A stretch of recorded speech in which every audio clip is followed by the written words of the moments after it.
Hey, Marriage After God fam. This is Aaron Smith with the Marriage After God podcast. What you're about to hear is an interview with Alex and Kadi Dutton. They're the founders of Everylove which is a subscription box service to help married couples, Christian married couples, grow in their intimacy and their sex life.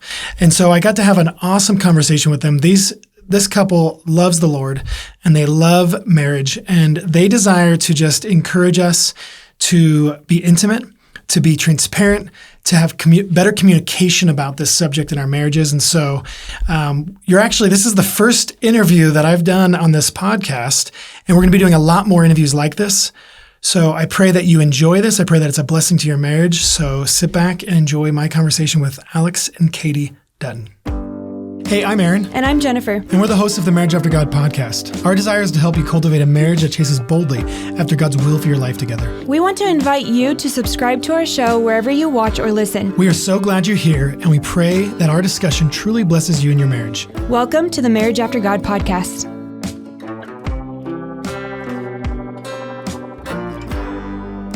Alex and Kadi Dutton, welcome to the Marriage After God podcast. How are you guys doing? Great, Aaron. Thank you so much for having us. We're super excited. Awesome. My audience is probably not going to know you guys. I just learned about you guys recently. You guys reached out to me through Instagram, which I'm really appreciative of, and I thought it was awesome. And I saw what you guys are doing, and I thought, I'm going to reach out to them and see if they want to be interviewed. So here we are. Why don't we start off with you sharing a little bit of your story? You know, how long have you been married? Maybe a little bit of how you guys met. Do you have kids? What do you guys do for work? Yeah. Well, I'll share how we met because it's funny and people make fun of me for it. We met online. Kadi was my one and only online date. I met her through Bumble. It's a dating app. But yeah, she was my one and only girl I talked to. I hopped on Bumble one night, talked to Kadi the next night, deleted the app the next day, pretty much. But a funny thing about it is Kadi's name is obviously Kadi, but it's spelled different. It's spelled Kadi. So I talked to her for about 2 weeks before we were able to meet up in person. And on the phone too, not just texting. Yeah, like I'd call her. I didn't know how to say her name because like it doesn't look like Kadi unless you like. It looks like maybe Kadi. So I thought it was Kadi. But I was scared to say it. So like we talked. You guessed Kadi though. You did good. I know, but when so 2 weeks after we started talking, I was like, we went through our whole date. You waited till we met in person and talked for like 2 hours. We talked for like 2-3 hours, and we ended like before we left. I was like, by the way, like this is embarrassing, but like, what's your name? Like, how do you say it? Oh my God. So that's I don't know. People always make fun of me for that, but I didn't know how to say her name for the first 2 weeks of our getting to know each other. But fast forward, we were engaged in 7 months, married 5 months later. We were married for about a year, and then we got pregnant. Now we have 2 little babies. Yep, 2 kids. We have a 3-year-old and a 17-month-old. 18 months. She just turned 18 months. Yep. Yeah, so they keep us very busy. Yeah, we're kind of all over the place. We moved 3 times since getting married already. In 5 years, yeah. Started a business, got 4 different jobs in that time. Kadi was a public teacher for 5 years, but once we got married, she I've always wanted to be a stay-at-home mom. So as soon as he was going to be the paycheck, I quit. So amazing. That's us in a nutshell. Yeah, and then we started our business 3 years ago, and just been doing that since, trying to help out Christian couples, non-Christian couples, just through our dating boxes. So, yeah. So you guys have been married, what, 4 years? 5 years. 5 years, yeah. Oh, 5 years. Okay. I was trying to calculate. I was like, you're together, you had kids. So 5 years. That's amazing. And then how soon after you guys got married did you guys start this business? It's everyloveintimates.com, right? Yep. Everylove Intimates. That's our Instagram too. You can check us out there. But about 2 years into marriage, we started the business. About 2 years, 3 years ago. Yeah. Awesome. And so the business you guys started, it's a box subscription for intimacy. And you guys sent me one. I think you did it before even we chatted on Instagram. You guys found our address and sent it to us. Yes. I remember getting in the mail. I was like, who sent this? And it was very interesting and it was very neat because of how unique it was. And you actually got my wife's size like exactly right, which I thought was amazing. Hey, there we go. Yeah. That was an accident. We did not stalk you that thoroughly. Yes, that was our warehouse manager. She packed those boxes, so she got lucky. Still very impressive. Yeah. But you guys started this business / ministry out of some issues that were going on early on in your marriage. Can you share some of that? Yeah, I mean, I think it stemmed from Katie's love language is huge on gifts. She loves getting gifts.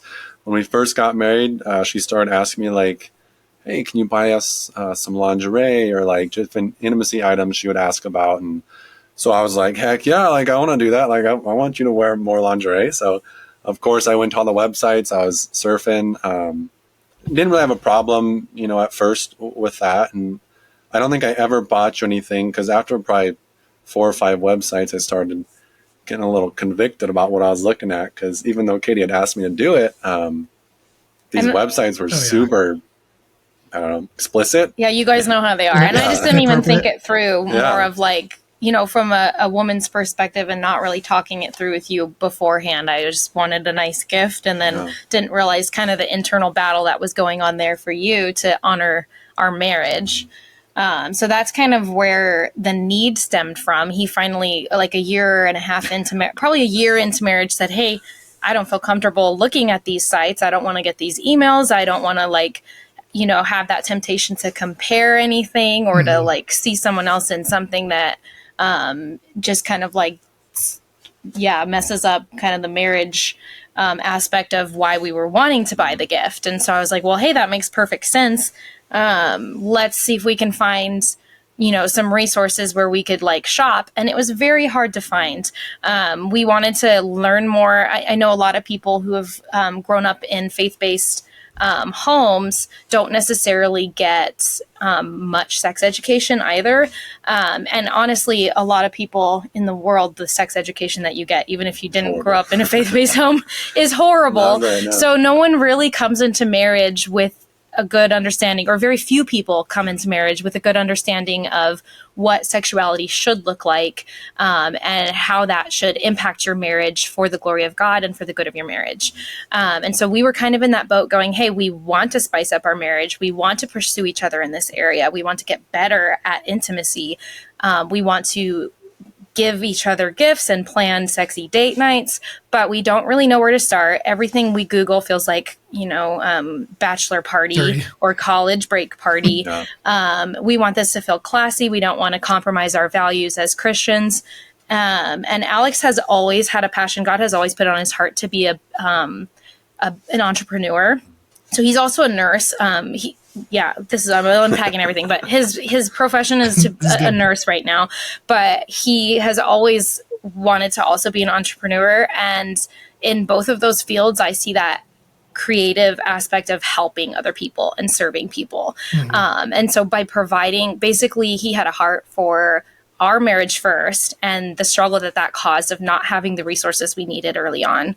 And then that just blossomed into, hey, so many other Christian couples and couples in general need these resources. And they need the knowledge of how to apply. So many people talk about how to be a good wife and a good husband in most aspects of life, but the sex aspect is not talked about near as much. And then those that are talking about it don't necessarily have the physical resources, like the products to apply to just have fun in your marriage and to celebrate what God's given us as a gift.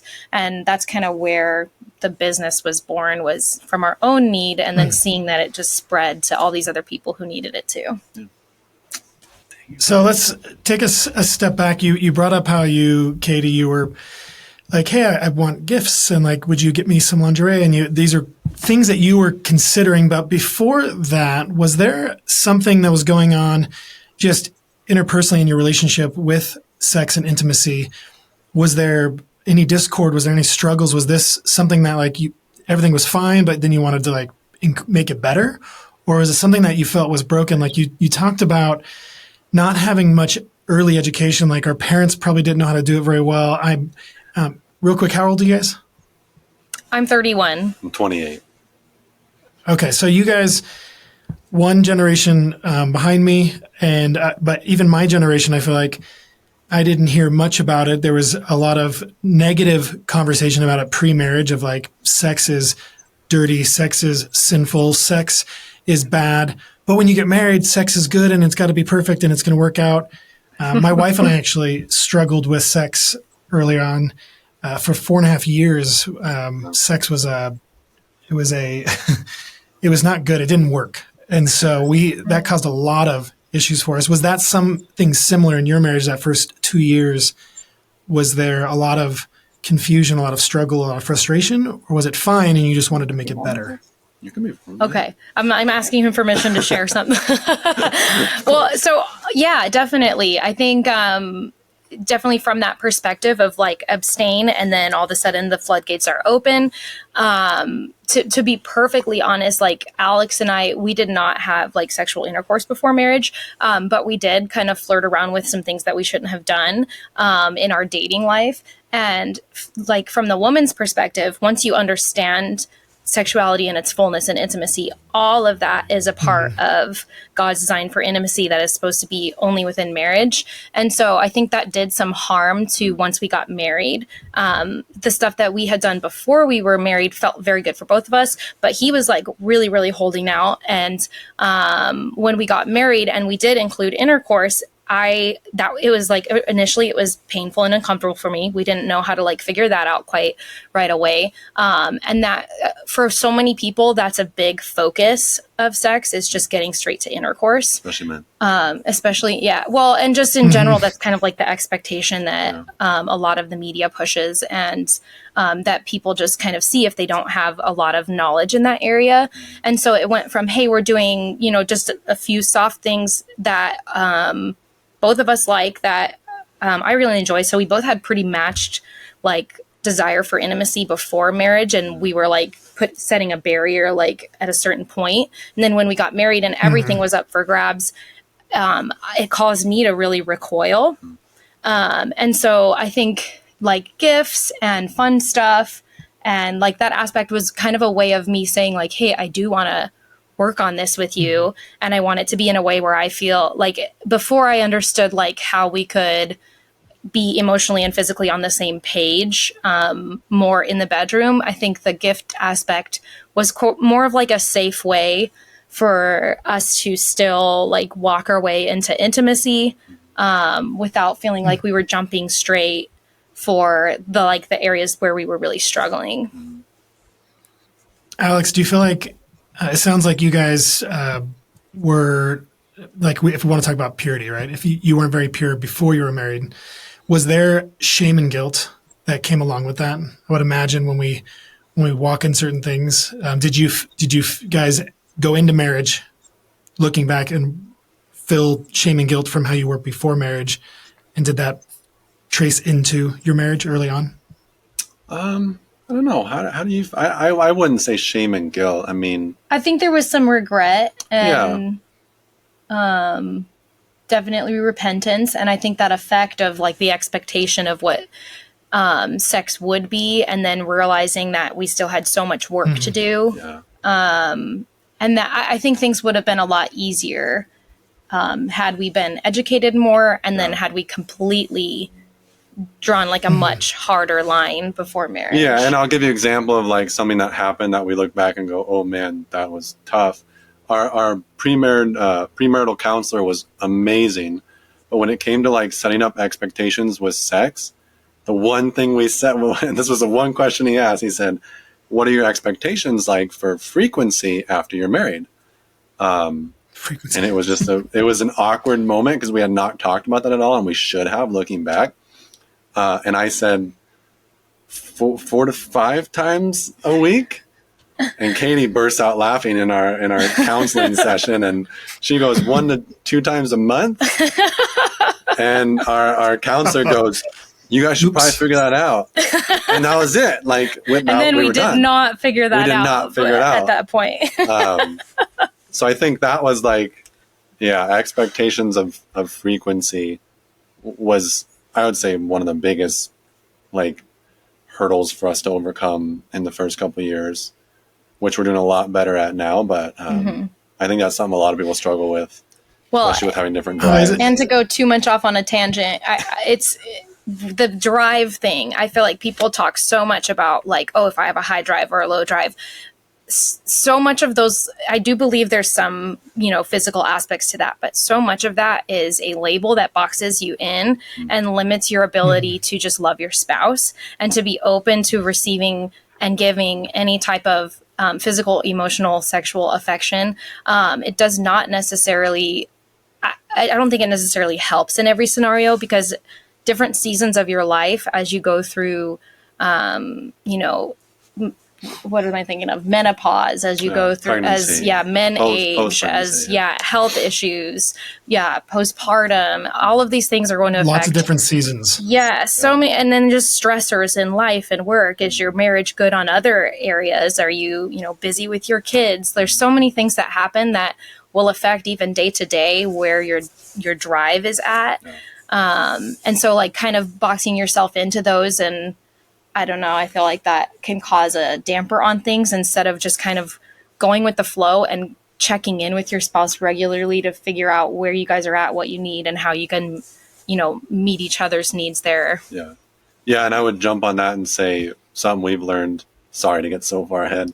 Something we've learned that's been huge for us is check-ins, like even like weekly check-ins, monthly check-ins, and specifically talking about intimacy during those check-ins, because we change what our needs are from sometimes month to month, just depending, after we had our daughter, it felt like every month it was changing what Katie wanted, what I wanted. So what was even physically possible at the time. So we always encourage all the couples that we work with and that talk to us, like, you should be checking in very often. It's not a once a year thing.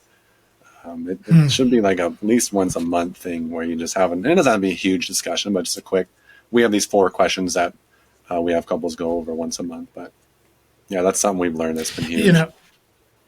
I think that is huge because we're talking about sex. It's a very physical, it's biological. It's something that God created. It's beautiful. Whether we were told that or not, whether we have experienced that or not, the truth is that's how God intended it. And that's how he designed it. I was thinking about this last night when I was thinking about our interview for today. I thought about our fruit trees in the back and how apples and we have strawberry plants and we have all these delicious fruits. God didn't have to make them look good or taste good, but he does. And it's a good thing that he gave us sex. We have these like you were talking about drives, and it's something that is good and it feels good and it tastes good and it looks good and it reacts, it plays on every sense that God has given us. And the part of it that we forget often is the intimate part of it, because we could just operate in just the biological, like just the physical need, which is very good and necessary, but we're spiritual beings and God desires us, like what you were just talking about, to be one with each other. And the largest part of that is communication. And I would imagine most couples don't talk about this. There's just an assumption, kind of like your premarital counseling is like, well, you should probably discuss that. And then that was it. It's like, well, we're going to figure out the rest of our marriage life and what our expectations are for sex. Like haven't even had it yet. We don't even know what it's like. We don't know what this is going to be like, Yeah. And I think you're right. Communication is key to this. And communication is key to in every aspect of marriage. But when it comes to sex, if it's something that we're never going to talk about, then there's always going to be assumptions in each one of us that are either false or they're not matching. And being able to just have a regular, free and open relationship with your spouse of saying, hey, how are you doing? What are some of your needs you have? Let's talk about, our experiences in the past with each other and what we want it to look like in the future. Here's desires that I have. Do these need to be adjusted? Should we be praying over this area? This is something that my wife and I had to go through. We struggled with sex early on, but it caused us to talk about it a lot. It caused us to pray over it a lot. And then once we started finding healing in that area, communication about it is just as necessary as it ever has been. We have to talk about this. We have to bring it up to each other. And it can be uncomfortable, but the more you practice it, have you found that the more you communicate, the easier it is to communicate? Yeah. Definitely. And I think just to jump on a point you just said of communication has brought up stuff that I had no idea that Kadi needed from me, that like exploded our intimacy life. Like as soon as, and it took, this was even as a year and a half ago, we had a conversation that just, Kadi, we kind of got this idea of like sharing like, hey, what turns you on? What makes you want to be intimate? And we actually made a worksheet out of that as well. Attraction conversation. Yeah, the attraction conversation is what we called it. But as soon as we had that conversation, it was like Kadi shared stuff with me that like I never would have thought of, because we're just so different of like what makes us want to be intimate with each other. But yeah, we learned so much as soon as we started talking about that. But yeah, just the communication aspect just. Yeah, and it definitely does get easier the more you talk about it. I think avoidance, and this is a completely random example, but I'll use COVID as an example. Like we all holed up in our houses and people got more and more and more afraid. And it wasn't until quarantine ended where everyone came out and, oh, I can still shake someone's hand. I can still stand next to someone and I'm going to be okay. Like that's kind of what communication with your spouse can turn into if you avoid it and avoid it and avoid it. You tell your own narrative and it becomes worse and worse because you're losing that connection with them. And so you're not getting the reassurance and the feedback from them that brings you back together and allows that communication to be okay. Like we're not going to fall apart. The world is not going to end if I share how I'm feeling. And so the more that we can affirm each other and share and then actually see growth from that, the easier, yes, it's going to be to repeat that. And even if a conversation is difficult, walking through that together and learning that we're a team, no matter what the area, but especially in this one, this is such a I think the narrative of so many people is that sex is for like your pleasure, and it is, but really it's about serving your spouse and reflecting a very deep, intimate love that God has created us to give, that reflects the love of Christ. And so if we see that, hey, this is for us to grow as a couple, it becomes, okay, the problem we're facing is the thing that we're attacking together. We're not attacking each other. Forming that habit in our communication just makes it so much easier to have those conversations and to open up to each other. You are hitting a really important point that I would hope everyone listening is catching, is the spiritual importance of coming together physically and spiritually and emotionally, that there's this communication and then there's this agreeance and this excitement and this readiness to be together and united. The biblical definition of oneness is specifically sex. Now, we are that spiritually, like we become one when we become married, but the literal representation of that is coming together physically. And then when you create children, your DNA comes together and actually makes a human being in your image, which is amazing because it's exactly what God designed us to do. is to make children and then raise them to know Him.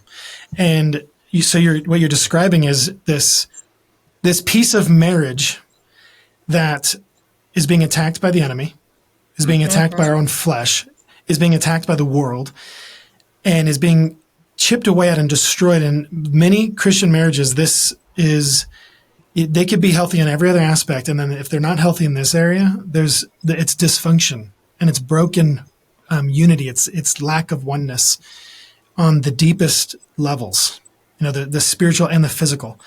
And so I think we need to be taking this advice seriously of recognizing that we need to be fighting for this in our marriage and protecting it, keeping it pure. As the Bible says that we should keep the marriage bed holy and precious and pure, and not inviting the world into it or not keeping it empty, making sure that we are, I tell my wife this, I've told her this many times in the past, you're the only one that can fulfill this for me in the entire universe. And the same is true for me, that I'm the only person that can fulfill this specific need in my wife she can get comfort from a friend. She can get advice from the church and from a friend. There's lots of things that my wife can get from someone that's not me, from other things other than me, but she cannot get she can't get me from anywhere else. She can't get that physical need met. And I think would you agree, husbands and wives don't recognize the power that they have, that this is the only thing, you're the only person that can give your spouse that. Yeah, definitely. And that's part of what makes it so sacred and so special. It is one of the only things that can only be shared in this isolated relationship in this environment. And so that's very, very powerful. And building off of what you said about the battle over sex and intimacy, we resonate with that so much, because there's so much, especially in the Western world, that isn't recognized on the battle for souls and the battle for, basically this heaven and hell war that's going on. And anything that has a lot of power for good is much more heavily attacked. And so seeing that war for sex and how heavily distorted it's become in our world just gives you that warning flag of, hey, this actually is super, super important, and way more, like you were saying, it's not just a biological need, the way we a lot of times treat it in marriage, or where many marriages, hey, if we're feeling okay physically, then we're good. Like, let's just make sure that we check off that box for each other and then go along our lives and not really put much focus on it. But there's so much more to unpack there, where you, like you said, that when that intimacy is there, basically the rest of the marriage will thrive, and vice versa. Like if you're on the same page in your communication and you're feeling like your partnership is strong and you're working together well, then obviously intimacy is going to come easier and be better. And then when you add that in and you make that a priority, everything else is just like times 10 experience so much more fully as a marriage. So that was really good. I don't want to overlook how good that was. But earlier on, so I remember in my marriage when we were dealing with sex, we talked to one or two people. We tried explaining things, and we always got answers of like, well, you guys are young and everything should be fine. You look great. It should be just working. And no actual concern, no actual deep questions, no actual like, hey, can we keep checking in? Like, how is this going? What are you guys doing to work on this? How can we be praying for you and helping you? So 2-part question. In the beginning, when you guys had kind of misaligned expectations and questions and issues, was it easy to open up and ask for help or seek for people, tell people about what's going on? And second question is when you did finally talk to people, did you find help and comfort in that area? I wouldn't say it was like super difficult for us. I think it was hard for you to talk to me about it. It was, yes. Like he waited at least that whole first year. Yeah. And I think probably even 2 years, a year and a half in before we really like uncovered everything we needed to where I felt like both of us were being fully transparent about where we were at and like set that precedent moving forward. But then once we were open with each other, then I feel like it was easier to go and share with someone else. But then what happened was the people we went, the same thing that happened to you. It was kind of like people were very open. They were open to talking, but then there was no follow-up. There was no, even the advice I was given was just kind of surface level. We talked to other couples who we like had really good marriages, were just like members of our church that people went to. And it was kind of like, well, we're kind of dealing with the same problems. You'll get through it. Kind of like what it sounds like you guys got. So that was just kind of, going to your church and these people who you would think would be like the ones who would counsel you and give you like follow up. Just kind of felt let down about that. So that was when we started looking elsewhere and realized we probably shouldn't be looking at some of this stuff, and just didn't find good counseling that went along with what we believed. And that's when we kind of had to Which, to give those people credit, I do feel like sometimes, someone that's a family pastor or something, or even just a good friend, they might not necessarily have all of the resources they need to be more than just an encouragement. Sure. And to not really delve in with something.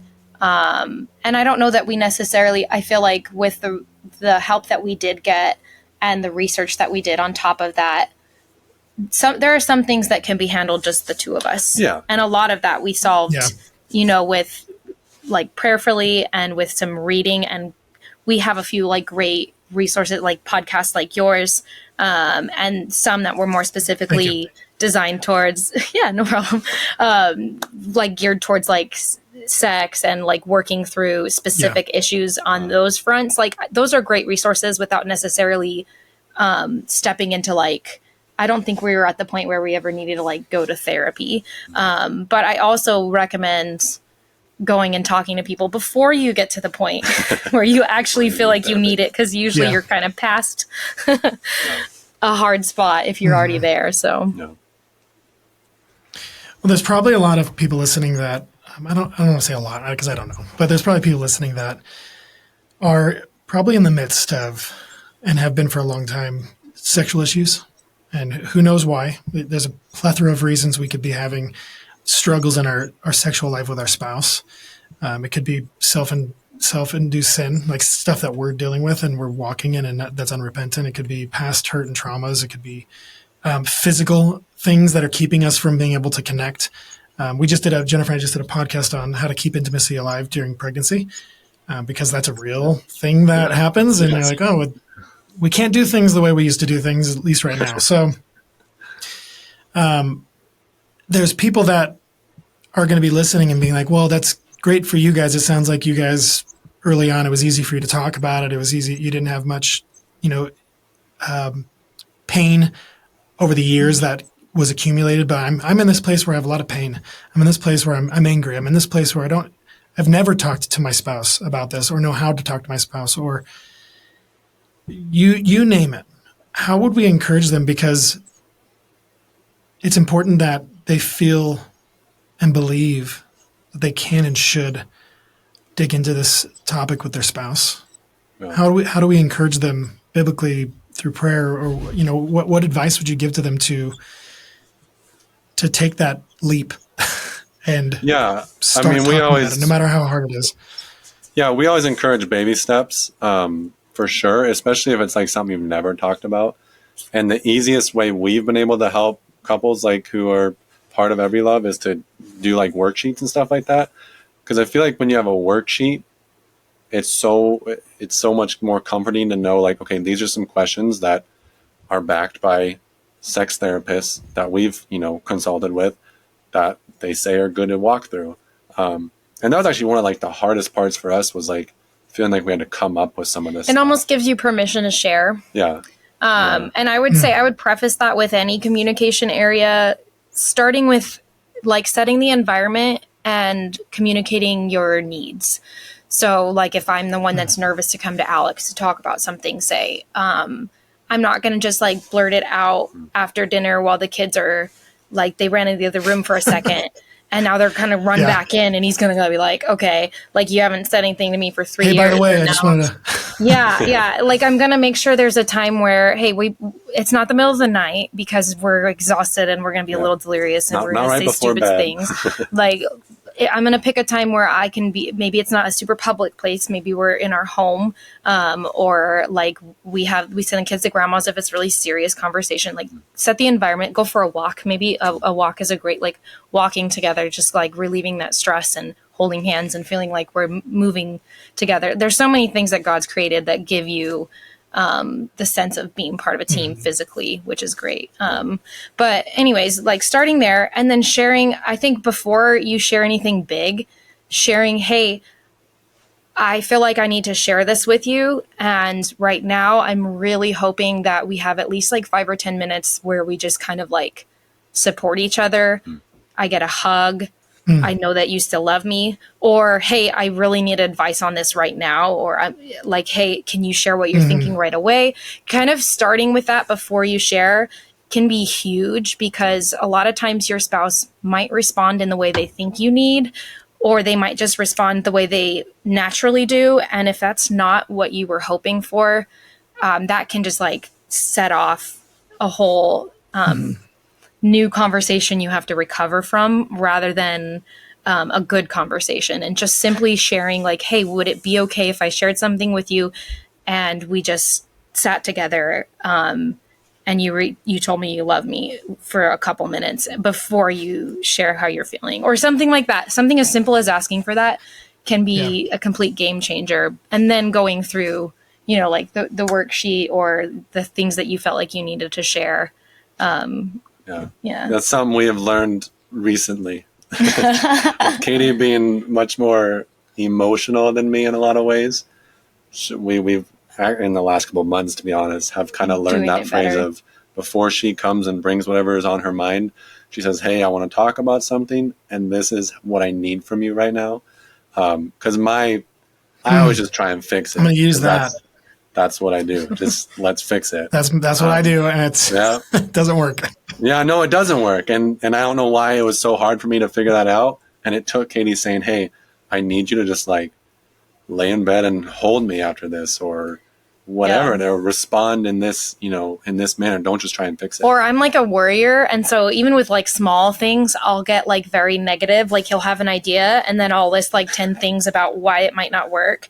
And then so he'll be like, okay, well, you just totally shut down my idea. We're definitely not doing Thanks that. for squashing it. Yeah. And I was like, well, I did not want to do it. I just needed you to reassure me that it was going to work. And he's like, well, yeah. So like, I'm like, okay, well, maybe share 3 of your concerns and ask him to encourage you, not like, So just things like that where we try to think about how what the other person might need in order to respond the way you need, kind of thing. Mm-hmm. I would also add to everything you just said. I love the idea of when you come in any conversation that's going to be kind of heavy and difficult and maybe out of the ordinary, of like, hey, this is not the things we discuss. This is not ordinary life. It's like coming first with, hey, this is hard for me to bring up, but I think we should bring it up. And here's why I'm bringing it up, because I love you and I love us and I want to see us thrive. And I don't have the answers, but I want to see if we can start a conversation about it. And I want you to hear me and listen, but then also know that I love you and I want your love back. I think that's huge. And it's something that we can all work on in every aspect of coming to our spouses with difficult conversations, intimate conversations, because that's really what they are. This is some of the deepest forms of intimacy, is coming in and actually sharing the deepest parts of our hearts with our spouse on every aspect. That no area of our marriage and life is exempt from our spouse, because we are one, not two. But a thing I would encourage also for our listeners, because there's probably some that are like, that sounds great, but there's no way I can bring that up to my spouse, because they'll, freak out. They'll shut down. They'll feel attacked. They'll feel shame. Who knows what has gone on in their lives, but they're going to be considering these things. I would suggest and always start with saturating these things in prayer and going to God and saying, God, this is an area that I desire to see us flourish. And this is an area of our life that I desire to see you move in and transform in us, and that we would become more one, that we would become more close and open and transparent. Use that word transparent. Jennifer, I love that word, because transparency is really, it's allowing people to see into you, not see what you want to show them, but like, hey, here's actually who I am, which is very hard for us to do. Like, we may think we do it, but it's actually a lot harder than we realize, because sometimes I don't think we actually really know ourselves. But prayer, like just saturating in prayer and allowing God to give you the opportunity and to guide you. And like, when's the right timing for this? How should I set this up? Can you prepare their hearts? I've done this with my wife many times on things that I'm like, man, this is something I need to talk to my wife about. I'll first pray about it and pray about it and pray about it. I won't even bring it up to them. And then, man, many times, like, she comes to me and she's like, hey, we should talk about this thing. I'm like, I've literally been praying about this. I've been praying about this for us. I was like, and so it's amazing how the Holy Spirit works, and God desires us to come to him and utilize the gift that he's given us of knowing him personally through his Holy Spirit and seeing him work in our spouse's life.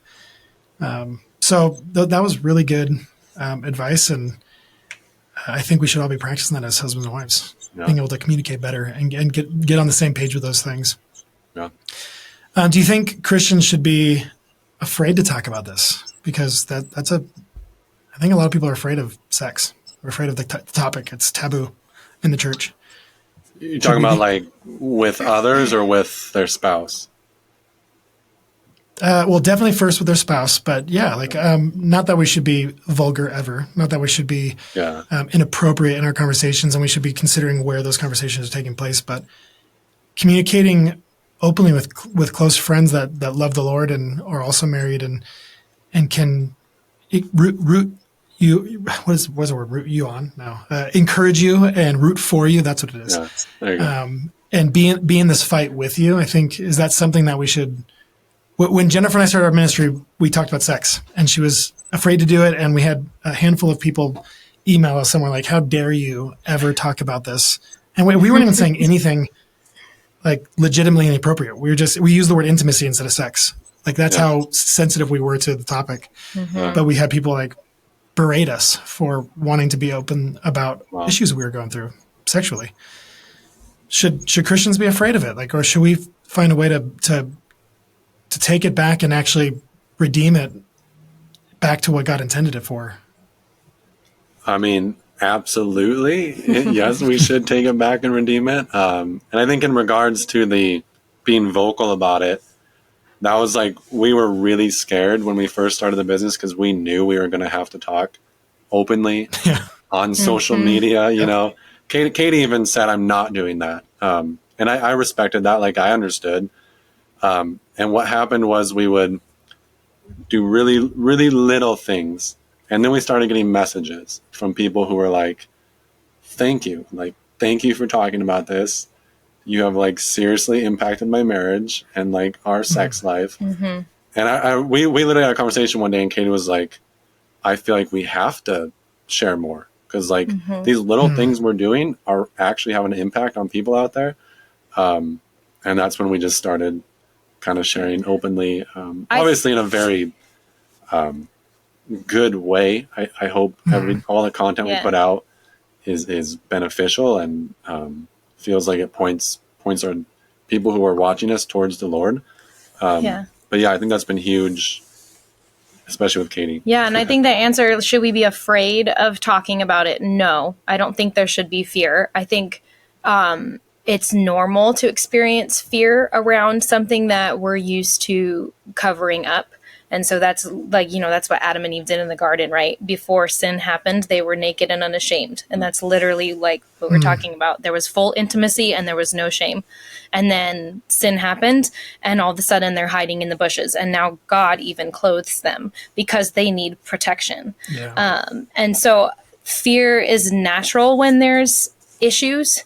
But in exposing it, we bring a chance for there to be light to come in. Like, you're opening up the doors for encouragement, for solidarity, for other people to realize they're not alone, and then to actually also solve the problems. I think the thing we have to be careful of, like you were talking about, in the right context with Christians that also want to glorify God and, help your marriage and not harm your marriage. I think that's where people get confused is, how do I identify my desire to protect my marriage and keep these things sacred because sex is between man and wife and there's certain things I don't share, or I don't want it to turn into gossip. I don't want it to be vulgar or explicit when it's unnecessary to share something. And then, I'm just afraid because this is an issue we're having and I don't really want our friends to see us that way, or I don't, so I think there needs to be a lot of prayerful discretion that starts with like praying ourselves, discovering our own comfort level and where that is and why. Like, is it because I'm afraid and I need to share, or is it because I'm, protecting something? Like, if I was having an issue in the bed with you, I wouldn't go and talk to my mom about it. You're not going to go gossip about it.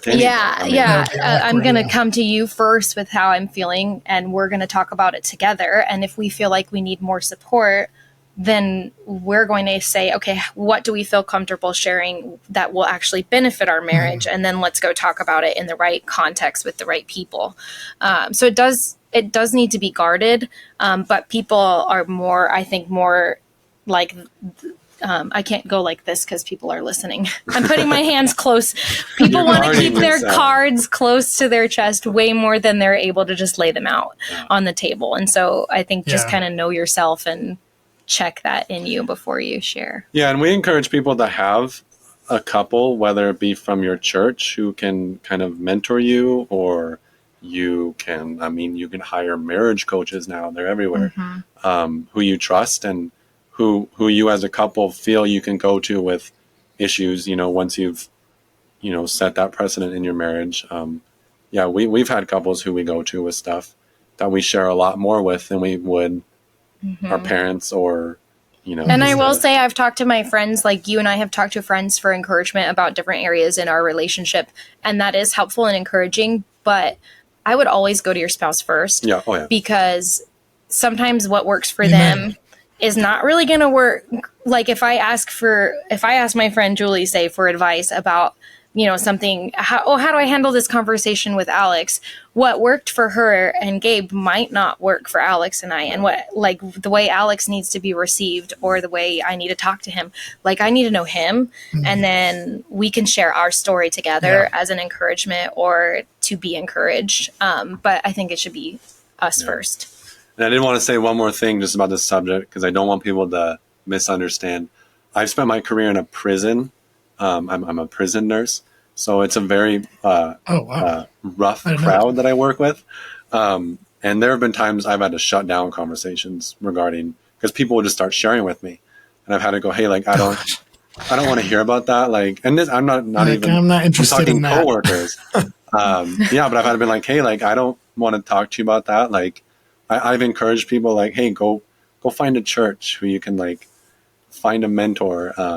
So in no way do we like want anyone to think we're talking about like gossiping or sharing explicit details about your sex life. This is like the stuff we share is very wholesome, and we try and do it in a classy way just to help couples. And based off messages we received, I think we're doing pretty good. There's a huge difference in just talking loosely about sex and finding people you trust and love, and you know that they love you and they love the Word and God, and sharing with them things for the sake of more health and more life in your marriage.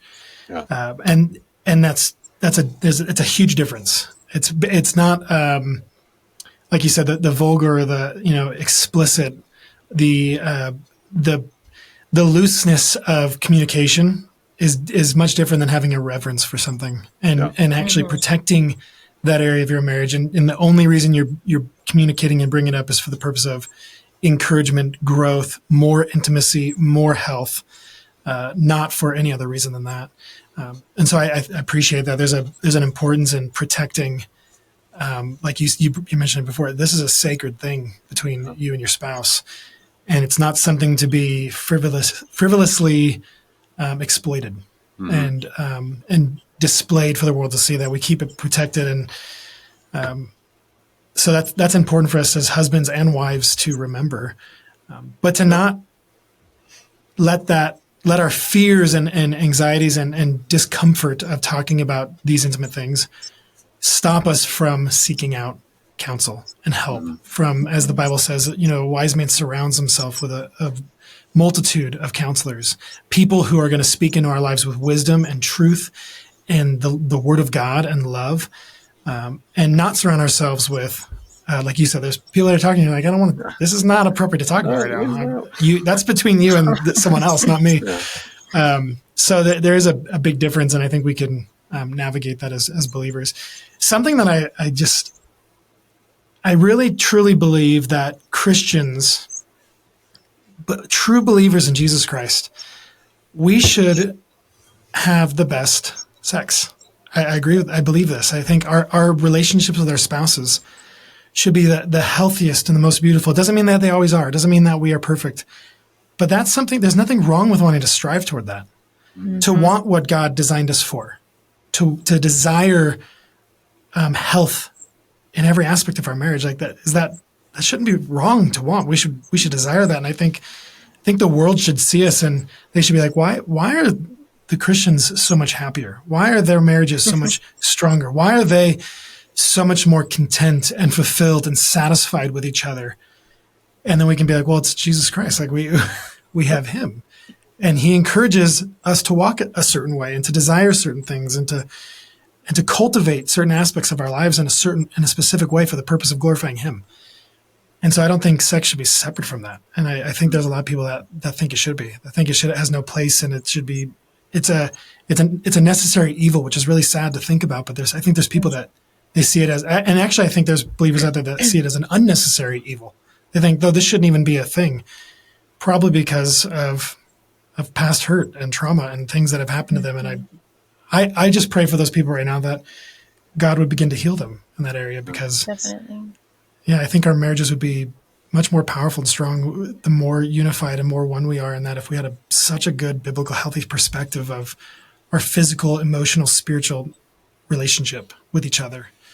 Definitely. So, yeah, agree. That's why we started our whole business and come on podcasts and talk about it, because people need to hear more about how to celebrate it in their marriage and have those resources that reignite intimacy for them. And like, that's what we've heard from a lot of the people that we like get to talk to now. Like, people just message me on Instagram or in our marriage community on Facebook and share how, I haven't worn lingerie for 23 years. And now, because of you guys, that we're buying these boxes and we're, actually excited to get in the bedroom together and try new things and celebrate each other and feel closer. And it's just so cool to see those messages coming in, something we didn't anticipate being so effective and encouraging to us too, that we are, proclaiming that for people and fighting that battle so that they can, reignite that with their spouse. And like you said, have the best sex instead of just muddling through it. Yep.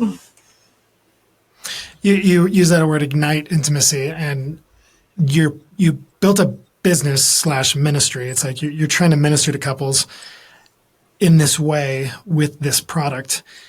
This box, they get it, and it's got things in it to help them. Like, is it not just physical? Is there it's spiritual, emotional, and physical? Is that kind of how you are?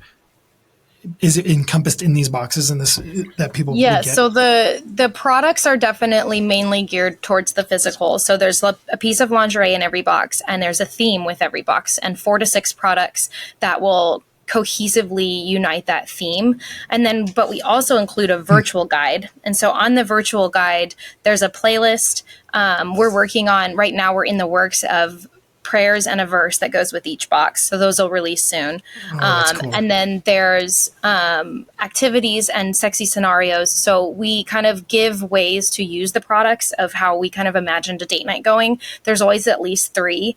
And so that will include, a lot of them have, like, one of ours is called Everlasting Love, and it has a Cheers to Us card deck game where they celebrate each other's love by making toasts. And so you have different cards that ask questions, reflecting, and then celebrating your current, present, and then getting excited for the future plans together. So there's a lot that goes into the boxes that creates, like you said, more of that full picture of intimacy, not just having sex, but kind of creating that connection with your spouse and that vulnerability and then that fulfillment all in one. And it's all planned for you, so you're not like guessing it out. But we basically like came together of like, okay, what is all of the boxes that we would want to check if we were to like have the perfect date night in where we felt completely connected on both ends. And then we like verified that with a few therapists and marriage coaches and went over our activities and stuff like that. And that's kind of what the box offers, is that guide for you to take your intimacy to the next level. That's beautiful. I think this is a really cool resource that you guys have created. And I love that you saw that there was a need in the market, because like you said, Alex, you were looking and you're like, I don't like looking for this stuff. No. This feels dirty. Yeah. Creating a product and creating a brand that isn't that people can go on and they're not compromising their purity. They're not feeling dirty afterwards or shameful or guilty. And that they can confidently go and explore growing this area of intimacy in their marriage without defiling it at the same time. And that's really important for us as believers, that we can't do one and the other. We gotta be able to grow in maturity and in our spirituality and in our physical relationship with our spouse without defiling it. That we don't need to bring in the world's answers, and we don't need to muck it up with impure things. And you guys have designed something to be able to do that for believers and non-believers alike without making them feel like they're compromising. And I think that's really cool. Well, thank you. Thank you. Yeah. So this was beautiful talking with you guys. Is there anything else you'd like to share before we sign off? Is there anything you'd like to offer to our audience? I'll give you. Yeah, we have a free pleasure planner that we give to our subscribers, and we'd love to offer you guys a sample, everyone listening. It just kind of helps you guys plan out time for date nights. It's got some additional resources in there, some different guides and stuff like that. And then it's also huge on scheduling time for intimacy, which we found very helpful in our life. And the link for that will be in the... Yeah, and we'll have it in the show notes if Aaron can do that. Awesome. Yeah, I'll put them in the show notes. Also, we would love to give you guys a discount for our box. So I think we'll do a 30% off. You can just use the code Marriage After God. But we'll give you 30% off our box, and it'd be awesome. And then if you guys want, we'd love to extend an invite to our marriage community on Facebook. It's called the Everylove's Commit to Connect marriage community. So if you guys are on Facebook, that's where we get the most vulnerable, and we have like actual conversations with our subscribers and with other people that are just kind of following along and doing what we're doing in their own marriage, and they're working on it, and they're encouraging each other. We do like date night challenges and marriage nights and stuff like that on there. So I guess those 3 things that you can do. You can download the pleasure planner from the show notes. Use code Marriage After God for your first Everylove date night box. Those come every 2 months. And then join the Commit to Connect marriage community on Facebook to hit us up and get to know us better and be a part of that group that we're forming. Awesome, Alex and Kadi. I will add those in the show notes. Thank you so much for giving me an hour of your day and for blessing our audience. And I look forward to maybe having you on again in the future. Yeah, thank you so much. Thank you. We appreciate it. Appreciate all you do, Kate.